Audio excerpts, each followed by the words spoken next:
Je souhaite engager une action contre mon employeur, vers quelle juridiction dois-je me tourner? Alors c'est le Conseil de prud'homme qui, au terme du Code du travail, est compétent pour régler les différends qui s'élèvent à l'occasion de tout contrat de travail entre les employeurs ou leurs représentants et les salariés qu'ils emploient. Alors par contrat de travail, on entend un contrat de travail de droit privé, ce qui explique que les agents publics, les fonctionnaires, relèvent de la juridiction administrative et non du Conseil de prud'homme, et quelle que soit la nature du contrat de travail. Donc il s'agisse d'un contrat à durée indéterminée ou déterminée, d'un contrat de travail à temps plein ou à temps partiel. Alors en fait, le Conseil de prud'homme est compétent pour les litiges qui sont dits d'ordre individuel, à l'exclusion des litiges collectifs, comme par exemple un litige qui s'élèverait à l'occasion de l'exercice du droit de grève. À part cette exception, le Conseil de prud'homme va être compétent pour tous les différends qui peuvent émailler la relation de travail, de la période de recrutement à la période d'essai, aux éventuelles modifications apportées au contrat de travail, aux sanctions disciplinaires, aux faits de discrimination ou de harcèlement et bien évidemment à la rupture du contrat de travail. Donc cette compétence du Conseil de prud'homme, c'est une compétence qui est dite d'ordre public. Ça signifie que l'employeur ne pourrait pas, par exemple par une clause du contrat de travail, empêcher cette compétence du Conseil de prud'homme et donner compétence à une autre juridiction ou à une autre instance. Une telle clause serait forcément réputée non écrite. Quelle est la différence entre l'inspection du travail et le Conseil des prud'hommes? Alors, il y a effectivement une différence entre les deux institutions puisque l'inspection du travail, elle a pour mission de contrôler la bonne application de la réglementation du travail dans les entreprises et puis elle a également pour mission d'informer et de conseiller les employeurs, les représentants du personnel et les salariés sur leurs droits et leurs obligations.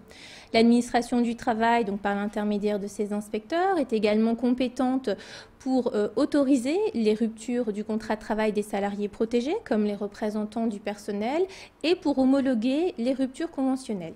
Mais en revanche, les inspecteurs du travail ne sont absolument pas habilités à régler les litiges qui s'élèvent au cours du contrat de travail, puisqu'on vient de le voir, cette compétence, elle est vraiment accordée à titre exclusif au Conseil de prud'homme. Alors, puis-je m'adresser à n'importe quel conseil des prud'hommes?